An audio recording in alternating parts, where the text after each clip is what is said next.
En 1532, la sucesión de Huayna Cápac enfrenta a dos de sus hijos, Huáscar y Atahualpa, por el control del imperio incaico.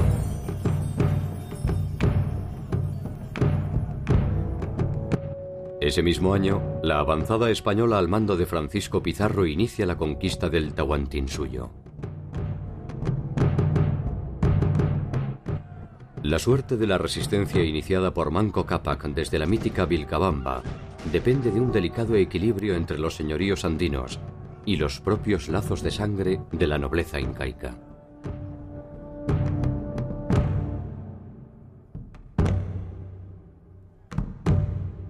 Intrigas, arrojos, lealtades y traiciones se encadenan durante más de 4 décadas hasta desembocar en la embestida final contra Tupac Amaru.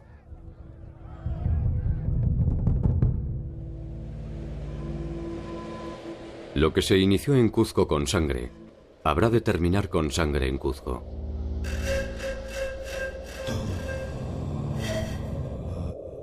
¿Cómo y por qué se derrumbó el imperio de los incas?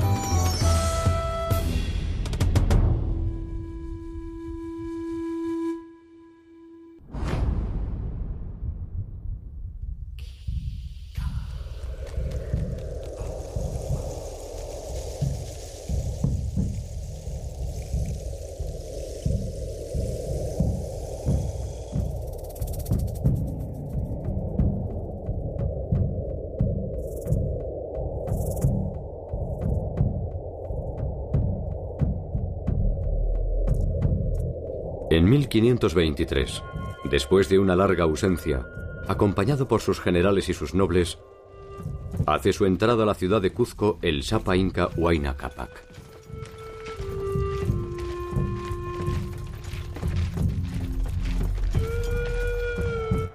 Huayna Cápac regresa después de intensas campañas al norte del imperio. Todos saben que ha conquistado a Chachapullas y Saramisus y ha aplastado la rebelión de los Caranques.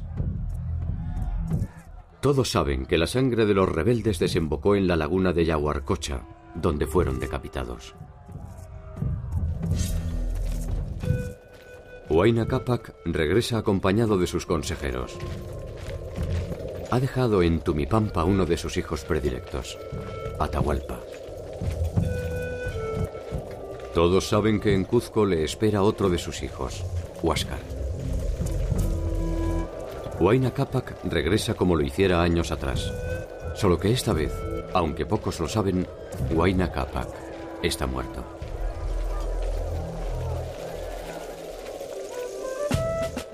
Huayna Cápac había subido al poder en 1493. Como era habitual, la ceremonia de coronación incluía pompas y festejos. Los nobles y los curacas llegaban desde los confines del imperio para honrar al nuevo hijo del sol, quien además de asumir su nueva y sagrada responsabilidad, se uniría en casamiento con su hermana, la Colla. La Colla era la mujer principal de un inca. Cuando el inca tomaba la mascapacha o la borla, ese mismo día se casaba con una mujer que sería la Colla, la reina, superior a todo el resto del harén. Y generalmente era una hermana o pariente cercana. Las dinastías incaicas procedían de distintas familias sanguíneas, conocidas como paracas o ayllus reales. El poder de cada uno de estos grupos se ponía en juego en cada sucesión para intentar mantener sus privilegios. El casamiento servía también para asegurar alianzas estratégicas con los principales curacas regionales. Las collas eran de pueblos cercanos, de pueblos amigos, pueblos con quien quisieran tomar tenían interés de tener una unión especial. Una de estas uniones, debidamente planificada, podía ofrecer un control efectivo del Tahuantinsuyo. Literalmente Tahuantinsuyo quiere decir los 4 Estados Unidos, más o menos, más que Estado, jurisdicciones unidas, los 4 suyos unidos, que desde el Cusco como un ombligo se repartía uno hacia el Ecuador, que era Chincha y Suyo, el de aquí era el Collasuyo, uno hacia la selva, que eran el Antisuyo, de ahí viene el nombre de los Andes, y el otro a la costa, que era el Kuntisuyo. Y esto eran jurisdicciones, diríamos, del imperio. Huayna Cápac fue a la ceremonia de asunción acompañado por los señores del Collasuyo. Los representantes de los 3 estados restantes acompañan a su futura esposa, Mamá Vilco. Huayna Cápac sale de Chincha y Suyo, pero la Colla sale acompañada de los señores de los 3 otros, o sea que la Colla tenía un estándar más alto que su marido. La unión con Mamá Vilco le aseguraba una participación de los 4 suyos y, por tanto, el control efectivo del Tahuantinsuyo. Lo que los augures que avalaron la unión no pudieron predecir es que la joven no podría darle descendencia. La segunda esposa de Huayna Cápac fue otra de sus hermanas, Mamá Raura. Con ella tuvo a su hijo Huáscar. Posteriormente se unió a Mamá Runtu, una de sus primas hermanas que le dio 2 hijos, el príncipe Manco Inca y el príncipe Pauyu Inca.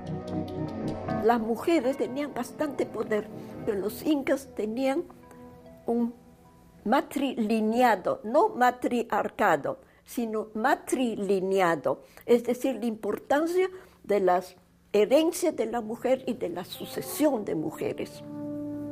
La Colla jugaba un papel muy importante cuando moría un inca. Todo dependía de la madre. ¿Quién era la madre? Y si la madre se preocupaba mucho por empujar al hijo. Huayna Cápac tuvo otro hijo, Atahualpa, según se dice concebido con una de sus concubinas, la hija de un curaca de Quito. Dicen que Huayna Cápac tenía un especial aprecio por Atahualpa, quien lo había acompañado en sus campañas norteñas.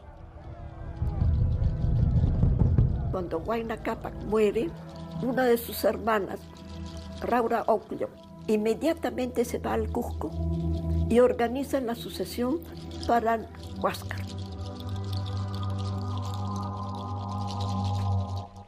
La decisión de ocultar la muerte de Huayna Cápac obedecía a la necesidad de no agitar las aguas de la sucesión, hasta tanto no se definiera la situación de Huáscar.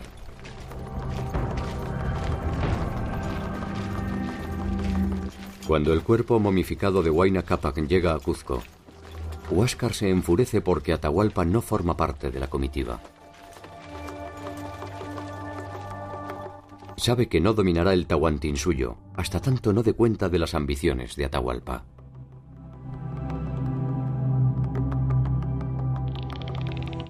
Se dice que Atahualpa intenta reconocer el poder de su hermano y le envía algunos presentes junto con sus respetos. Se dice también que Huáscar le devolvió un atavío de ropas femeninas. Más cosas se dicen. En Tumipampa, el pueblo natal de Huayna Cápac, Atahualpa inició la construcción de un palacio para albergar a su padre.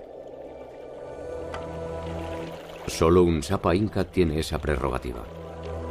Los incas se momificaron pero no se enterraron. Los mantenían en sus palacios con mujeres, servidores, con todo. Seguían como si estuvieran vivos.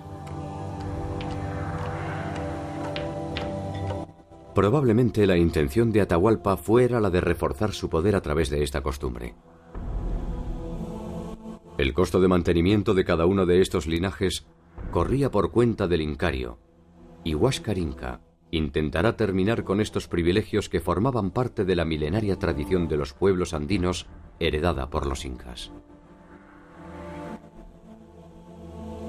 Huáscar se hizo impopular porque dijo que iba a enterrar a todas esas momias porque le tomaban la mejor tierra del Cusco y que él se quedaba sin nada.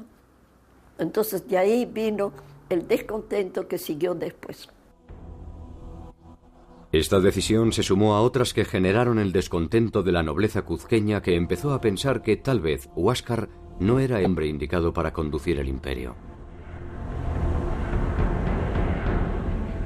Huáscar había ido demasiado lejos y Atahualpa estaba demasiado cerca.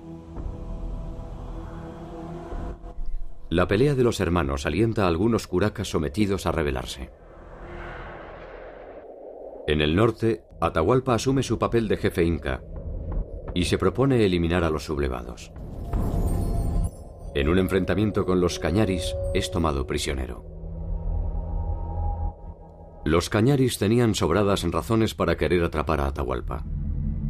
Por un lado, estaban cansados de los incas en general. Por otro lado, Atahualpa en particular los había reprimido en variadas oportunidades. Los señores andinos estaban hartos de la imposición inca porque habían perdido sus mejores tierras, habían pasado en manos tierras del inca. Los mejores ejércitos pasaban a la mitad guerrera, entonces ellos estaban deseosos de recuperar su libertad.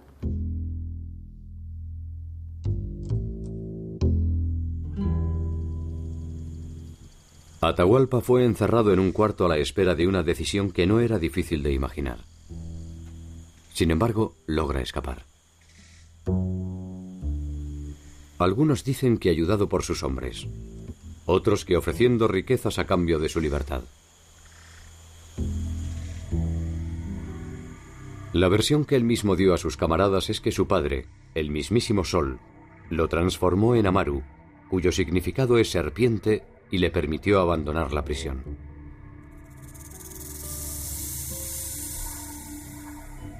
Ironías del destino, Atahualpa tendría en poco tiempo la oportunidad de probar cualquiera de estos trucos en un nuevo e inesperado cautiverio.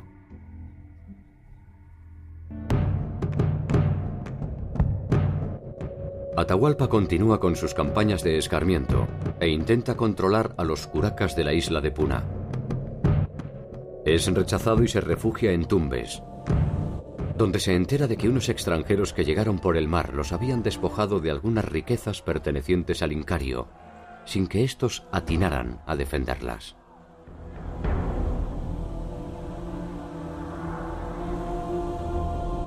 La crónica de Apu Sawaraura, uno de los últimos descendientes de las dinastías incas, refiere que el evento había ocurrido en 1525. Cuando un estrafalario personaje, portando una cruz, entró en la ciudad de Tumbes. Los habitantes, conmocionados, soltaron a un león y a un tigre. Ambas fieras se postraron ante la presencia del visitante, más bien de la cruz. Es más que probable que el tigre y el león sean apócrifos, ya que no existían en el territorio latinoamericano, y bien podrían reemplazarse con un solo puma. La cruz podía ser también una versión expandida de una espada, lo que explicaría la reticencia del ahora puma. El personaje estrafalario es el único ingrediente verdadero. Se trataría de Pedro de Candia, natural de Grecia, e integrante de una expedición española proveniente de Panamá.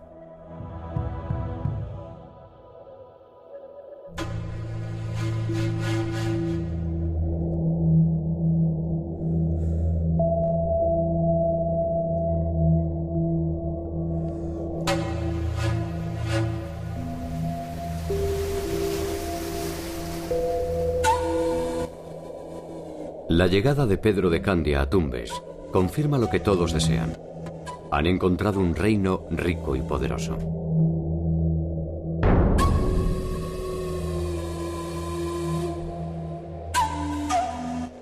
Con esta información no resulta difícil conseguir el apoyo financiero para iniciar la invasión.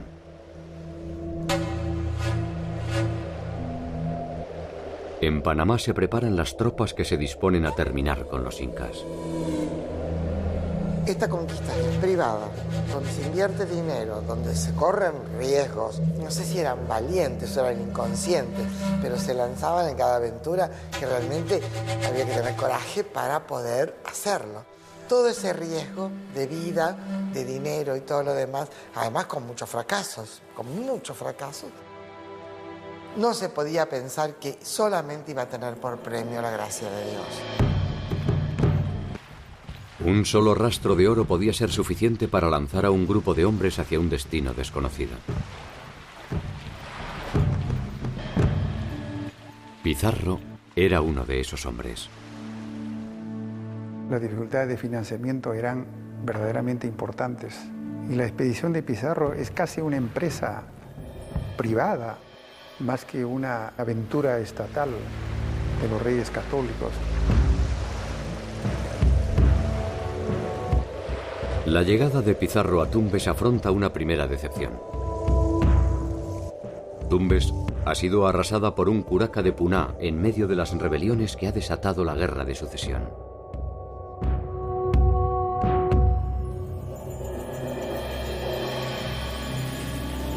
Para entonces, Huáscar ha sido vencido y asesinado. Atahualpa es el nuevo Sapa Inca. Y solo entonces decide ocuparse del pequeño grupo de extranjeros a los que quiere conocer pese a la advertencia de sus generales que le sugieren acabar con ellos. Atahualpa acampó en Cajamarca a la espera de las huestes de Pizarro. Es decir, ambos fueron al encuentro. Atahualpa y Pizarro se encuentran en la plaza de Cajamarca. Los ecos de la jornada todavía resuenan en la historia y exigen buscar las razones del fatal desenlace. Hay que imaginar ese momento en que aparecían 120 caballos y las armas de fuego. Fue suficiente para producir una estampida de la población. Pizarro avanza sobre Atahualpa. Las armas estallan. Los caballos se abalanzan sobre la población. Muchos mueren bajo el plomo de los arcabuces. Otros como consecuencia de la estampida. Solo cuando la confusión dio paso al silencio, se pudo hacer un balance de los resultados. Lo que se pierde en Cajamarca es el mundo andino. Se perdió todo.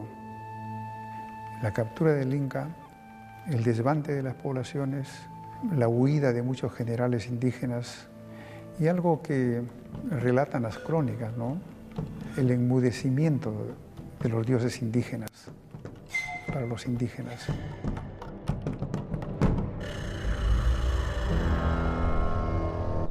Atahualpa es tomado prisionero. Otra vez está en un cuarto cerrado a merced de sus enemigos. Puede intentar, ahora que es oficialmente el Hijo del Sol, transformarse en serpiente y dejar su cautiverio.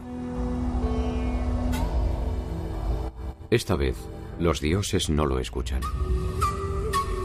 Uno de los reclamos constantes de Atahualpa después de Cajamarca era de que sus dioses no le respondían y que habían enmudecido frente a la presencia de dioses extraños. Sus camaradas no pueden rescatarlo y debe optar por su última alternativa.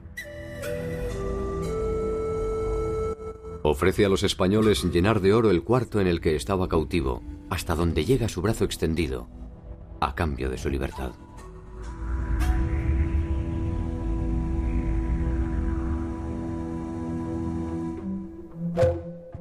Mientras sus hombres recorren el imperio en busca del preciado metal, el centro del mundo será transitoriamente Cajamarca.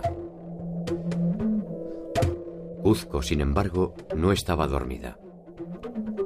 La historia de los incas volvería a ponerse en marcha encaramada en otro de los hijos de Huayna Cápac, Manco Cápac II. Los españoles tenían una superioridad tecnológica, se ha dicho muchas veces, el caballo y el arcabuz, pero también eran muy conscientes de la minoría frente a la densidad demográfica del Imperio incaico. Los sectores cusqueños, que se habían sentido desplazados por Atahualpa, empiezan sus embajadas respecto de Pizarro. Y Pizarro además necesita un Zapa Inca, porque recordemos que estaba en Cajamarca y necesitaba recorrer un largo camino, el Camino Real, hasta el Cusco, que era el centro del imperio y el centro del poder político, teocrático y económico del Tahuantinsuyo. El inca que Pizarro necesita vendrá hasta él desde el sur. Su nombre es Manco Cápac II, también conocido como Manco Inca. Juntos se disponen a terminar con las fuerzas de Atahualpa.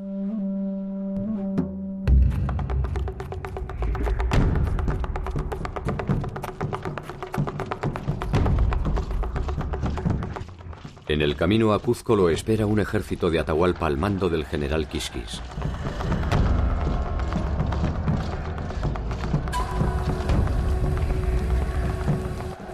Quisquis es derrotado en Vilcaconga. Sus fuerzas se dispersan liberando el camino a Cuzco.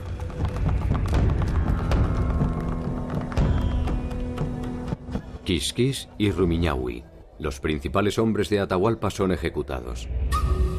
Con ellos se va la primera mitad del sueño de la resistencia.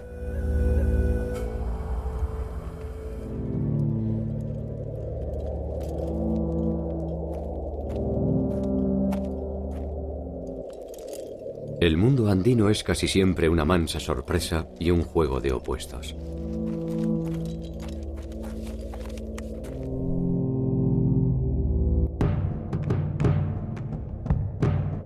Probablemente con el tiempo, cuando el imperio se haya perdido definitivamente, Manco Cápac II extrañará la pericia de estos generales a los que ayudó a exterminar.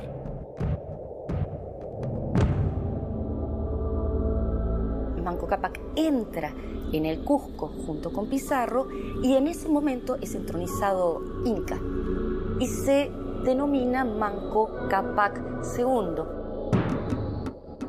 Manco Cápac II, con todos los honores, recibe finalmente la mascarpalla real, pero esta vez con pompa española. La situación de convivencia va a durar bien poco y Manco va a pasar de aliado a enemigo del mismo Pizarro. Para entonces Manco Cápac sabe que en el Cusco es una figura decorativa, entre otras cosas porque en 2 oportunidades trata de salir de la ciudad sagrada y no lo dejan, y además sufre lo que considera un destrato de los españoles hacia una figura como el Inca.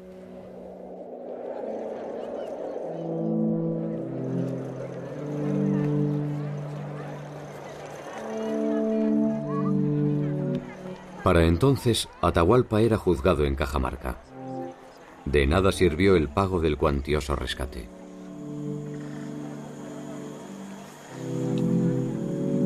En este juicio, que ya estaba decidido de antemano, se declara a Atahualpa culpable.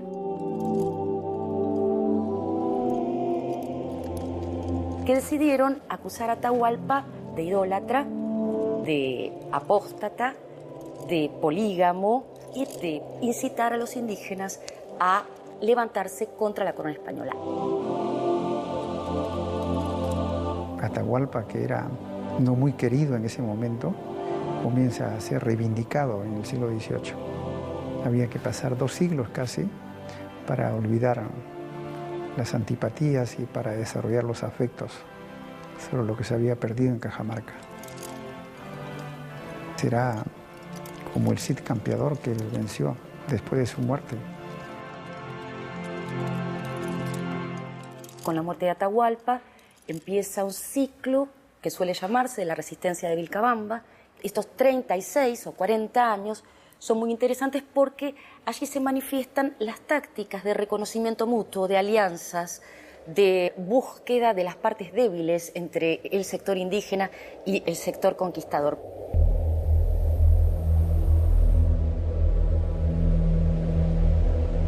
Para algunos, Manco no fue más que un títere de Pizarro. que superado por las humillaciones retornó casi a su pesar a su posición de hijo del sol para organizar la resistencia. Para otros, quizás los menos, cada uno de los pasos que dio desde 1533 a 1544, cuando fue ultimado a traición en Vilcabamba, formaron parte de un estricto plan que estuvo a punto de coronarse con una nueva era de gloria para los incas. Fue el que protagonizó la rebelión indígena, cuando lo soltaron porque estaba prisionero. Le dijo a Pizarro que iba a traer oro, entonces lo soltaron. Promete que va a traer la estatua de Huayna Cápac, que está toda llena de oro hasta las entrañas, decía, y entonces sale del Cusco. Y entonces se rebeló. Pero los grandes señores no lo apoyaron. Al contrario, los grandes señores apoyaron a los españoles. Muchas de las poblaciones indígenas que antes eran adversarias y opositoras al mundo controlado por los incas, se convierten en aliadas de los españoles. Y el proceso avanza así, como un proceso político, como un proceso militar y como un proceso cultural a la vez. Porque no fue un puñado de españoles que ganan. Ese puñado de españoles comprendía muchísimos señores andinos. Manco Cápac II convoca a sus generales en Calca y expone sus planes: sitiar Cuzco y eliminar a los españoles. Cuenta con fuerzas leales y no duda de que en cuanto se inicie la rebelión podrá convocar a otros señores. Sin embargo, se equivoca. Los señores andinos querían librarse de los incas y el pueblo también apoyaba eso. ¿Por qué? Porque el hombre del pueblo tenía que ir a la mitad guerrera, que antes era corta, pero con el Estado ya era larga. Por ejemplo, ir a Chile es muy lejos para ir a pie. Entonces demoraban años, 6 años, 7 años y a veces no volvían. Entonces había un descontento. En las afueras de Cuzco se encuentra un punto para la defensa de la ciudad: la fortaleza de Sacsayhuamán, que está ahora ocupada por los españoles.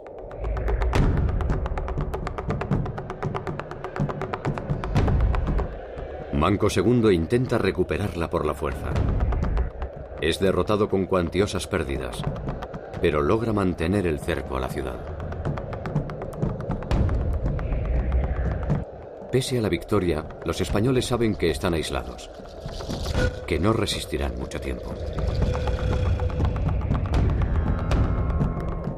Desde Lima se envían refuerzos: Gonzalo de Tapia, Juan de Mogravejo, Alonso Gaete y Francisco de Godoy son derrotados sucesivamente por uno de los generales de Manco II, Kisu Yupanqui. Las fuerzas españolas se pliegan hasta la mismísima Lima. Allí el experimentado general decide cercar la ciudad y convocar fuerzas para el ataque definitivo. El 18 de agosto de 1536, Kisu Yupanqui inicia el asedio de Lima.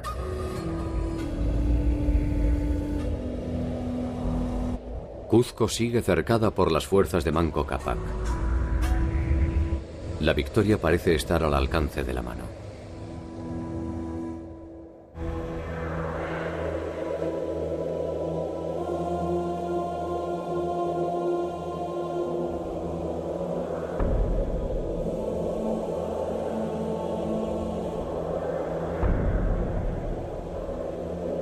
Chancas, Chinchas, Aymaras, Mochicas, Urines, Huaychi, Callao, Papamar, Juan, Cañari, Moquegua, Umatam, Huaura, Tumbesí, Chilca, Payo, Callanta, Puná, Copayac, Charca y Saramisus, entre otros, vieron llegar a los incas a su tierra en alguna ocasión.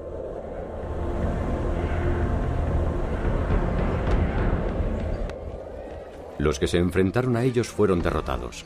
Los que se aliaron conservaron sus privilegios y pasaron a formar parte del imperio. Ahora Manco Inca los convoca para desterrar a un nuevo invasor. La resistencia más que nunca depende de la memoria histórica.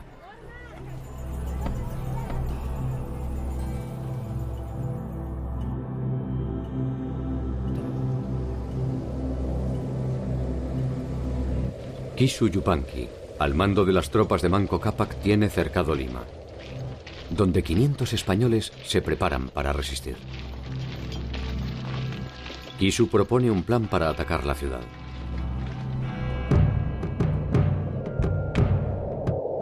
Dos columnas armadas lo acompañarán. Una bajará por el camino de Trujillo al norte y otra desde el sur por la ruta de Pachacámac. Kisu avanzará por el río Rímac, desde el este. Más allá de las armas y las estrategias militares, lo que habría de definir la suerte de la batalla sería una práctica consuetudinaria de los incas: la intriga palaciega.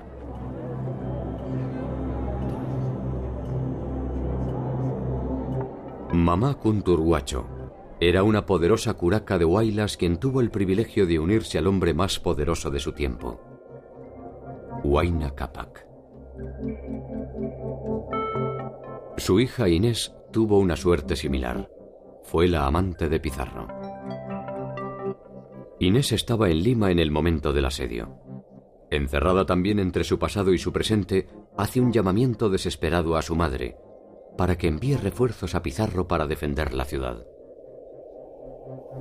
La concubina de Pizarro, doña Inés Huaylas Yupanqui, hija de Huayna Cápac, ella mandó aviso a su madre para que le mandara un ejército inca. Y le mandó un ejército inca. Y así se perdió Lima. Mamá Kunturhuacho envió a más de 5.000 hombres hacia Lima para reforzar las defensas y asegurar los privilegios de la joven Inés.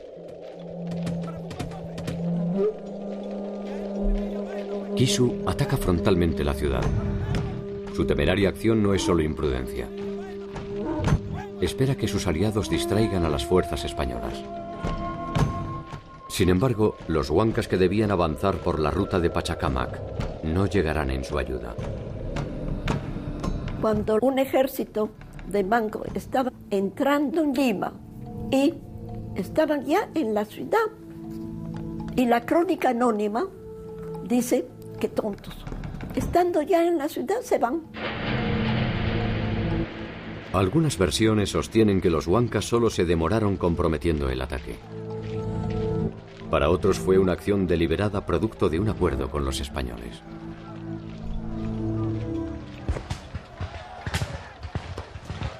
Kisu Yupanqui fue sorprendido y muere con todos sus hombres en las puertas de Lima. El saldo fatal es que la derrota fue irreversible. Nunca más hubo un triunfo indígena importante. Todos los esfuerzos posteriores de recuperación de lo perdido fueron derrotas. La derrota fue un golpe irreversible para la resistencia inca. Manco Cápac perdió en ese día funesto a Kisu Yupanqui, uno de sus más valiosos hombres.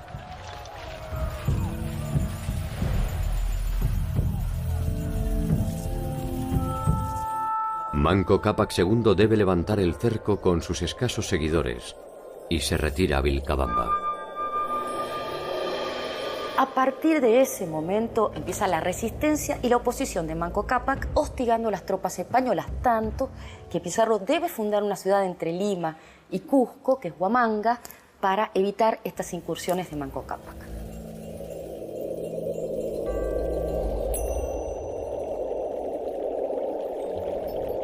Vilcabamba se transformó en una ciudad legendaria. Lejos del esplendor de Cuzco o Machu Picchu, construyó durante años su condición inexpugnable, quizás porque la ciudad perdida, lejos de ser una serie de coordenadas, era una serie de voluntades.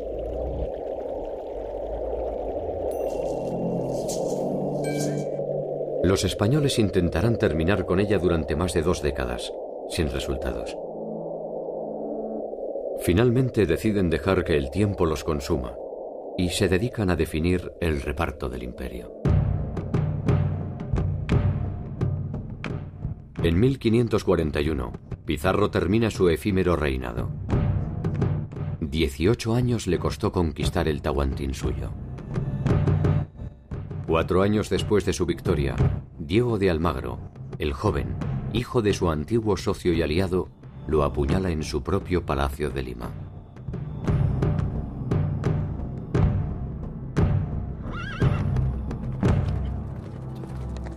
Los asesinos de Pizarro se refugian en el único sitio que los españoles no han logrado conquistar: Vilcabamba. Allí son recibidos por Manco Cápac, quien les da asilo y protección.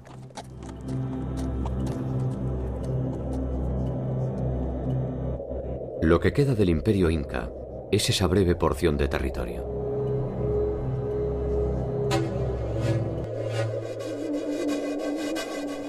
De alguna manera obtiene una módica recompensa. Ni Pizarro ni Almagro lograrán sobrevivirlo. En su triste exilio tuvo la oportunidad de repasar cada uno de sus actos y reprocharse cada uno de sus errores. Es probable que se haya arrepentido de haberles facilitado el camino a Cuzco en los primeros días de la conquista. Quizás sin saberlo, al refugiar a Méndez, volvió a cometer el mismo error. En 1544 los españoles que había cobijado lo atacan a traición y lo asesinan. Poco después son ejecutados. Sairi Tupac, su hijo, se convierte en su legítimo sucesor. Tiene apenas 5 años. Demasiado poco incluso para un inca, como para iniciar una guerra.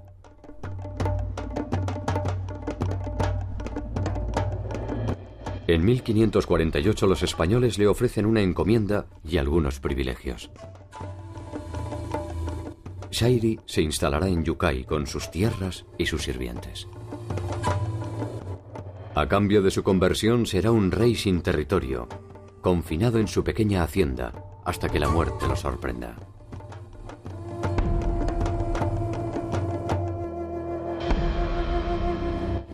Le sucede Titu Cusi, quien reiniciará una tensa relación con los españoles, regresando a Vilcabamba. Titu Cusi muere en un episodio que es bastante sombrío. Probablemente haya contraído, cosa que era muy frecuente, alguna de las enfermedades que trajeron consigo los españoles. De cualquier manera, lo que entendieron los curacas que lo rodeaban a Titu Cusi era que los monjes agustinos que habían entrado a Vilcabamba le habían dado unas medicinas que lo habían envenenado, razón por la cual fueron ajusticiados muy duramente, fueron degollados y sus cabezas puestas en picas. Esto era una costumbre muy frecuente que quería decir escarmiento, que quería mostrar el escarmiento de aquellos que envenenaban al Inca.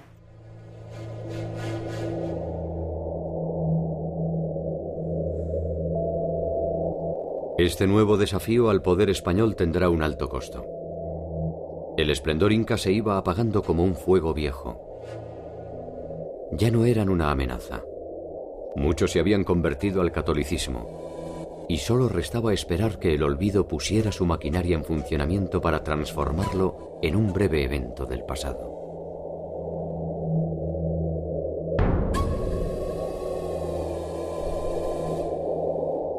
Sin embargo, como siempre, el universo andino ofrece una nueva treta milenaria, esta vez bajo el nombre de Taki Ongoy.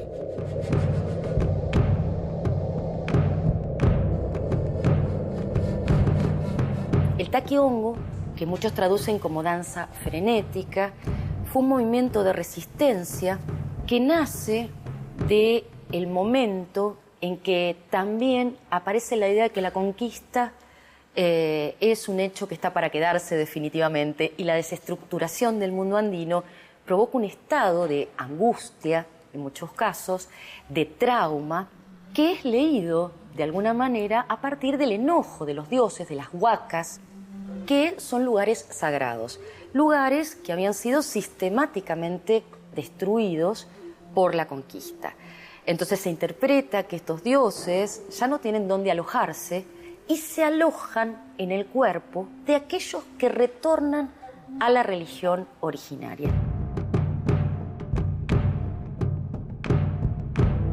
La impronta del Taqui Ongoy despertará el recelo de las autoridades españolas que durante 10 años se concentrarán en acabar con sus esquivos representantes. El Taqui Ongoy fue muy perseguido por idólatra y apóstata. Es el fin del ciclo de la resistencia, donde desaparecen las ilusiones, certeras o no, de alianzas o de recomposición del mundo andino.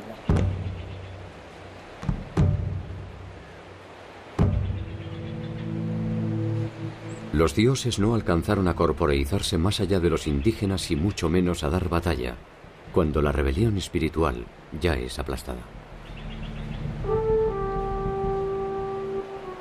El difícil trabajo de enfrentarse a los españoles tuvo que ser nuevamente emprendido por un simple hombre: Tupac Amaru. En 1571, Tupac Amaru, que luego será Tupac Amaru I, ciñe el cetro y la máscara y pacha, se convierte en el último de los incas de la resistencia de Vilcabamba. El virrey Toledo en principio manda sus embajadas para establecer la serie de alianzas con la zona de Vilcabamba que permitían esta convivencia tensa, pero que ya no era tan tensa hasta hacia 1571, pero los emisarios que manda el virrey Toledo son interpretados como espías y son asesinados.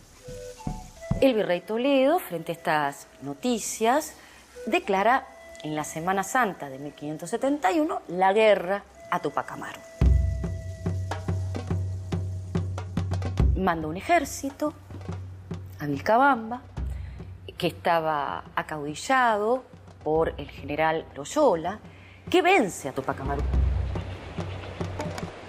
Loyola se interna en la selva. Tupac se le adelanta frustrando la búsqueda. Su esposa embarazada lo acompaña. Tupac está atento a cada sonido, a cada paso, a cada movimiento. Su afán inicial es sobrevivir. Quizás ni siquiera pueda pensar que con él lleva el último gen de su linaje. Quizás no tenga tiempo para pensar que con él viaja la historia del más grande imperio que conoció la Tierra, que sus perseguidores impunemente llaman las Indias.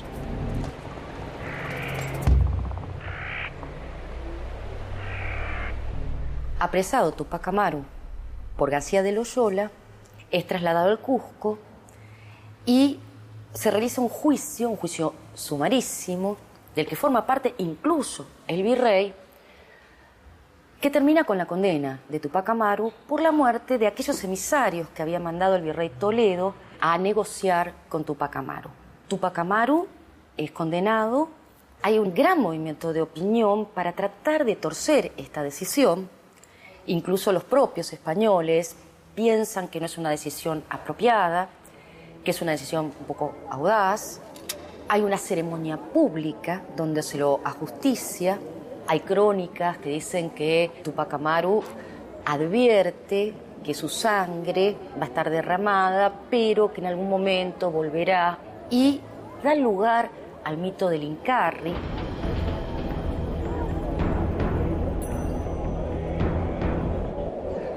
Su cuerpo desmembrado fue repartido en el territorio para escarmentar a los rebeldes.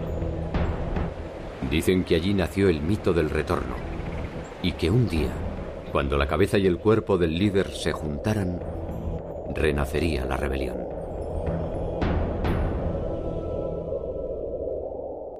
Ahí surge el mito del Incarri, es decir, esa cabeza que estaría enterrado en algún lugar de los Andes, en el inframundo, empieza a regenerar su cuerpo y volverá y redimirá y restaurará la unidad original de Tahuantinsuyu. Esto va a ser retomado, tanto así que José Gabriel Condorcanqui va a tomar el nombre de Tupac Amaru II, en el momento de las grandes sublevaciones del siglo XVIII.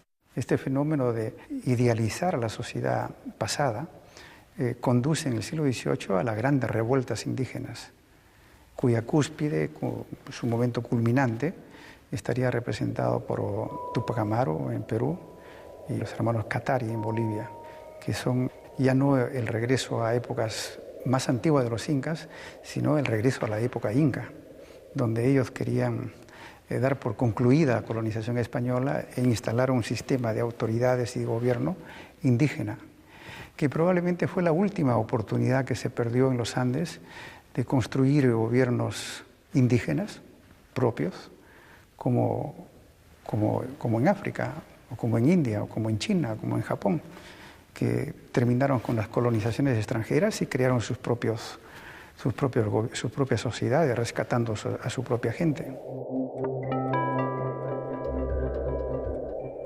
Refiere el cronista indiano Garcilaso de la Vega que antes de partir hacia España, donde escribiría los célebres Comentarios reales de los Incas, visita al corregidor de la ciudad Don Polo de Ondegardo, el cazador de momias. El corregidor conservaba en su propia casa las momias de Inca Viracocha, Tupac Inca Yupanqui, Huayna Cápac, Mamá Runtu, Mamá Oclo, todas ellas en perfecto estado de conservación. Casi todo el linaje de 100 años de imperio.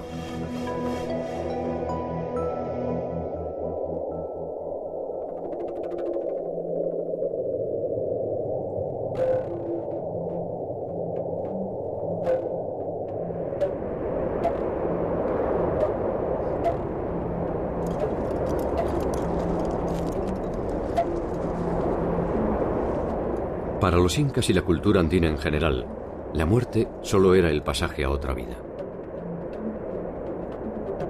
Mientras los muertos mantenían su integridad corporal, podían aumentar su poder e incluso su prestigio.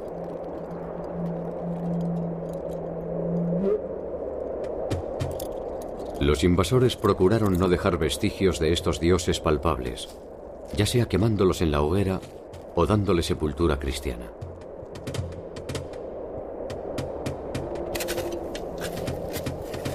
Para evitar estas profanaciones, los incas supervivientes desenterraban los cadáveres, robaban las momias o recuperaban las cenizas para ocultarlas en los cerros donde se aseguraban su divinidad eterna.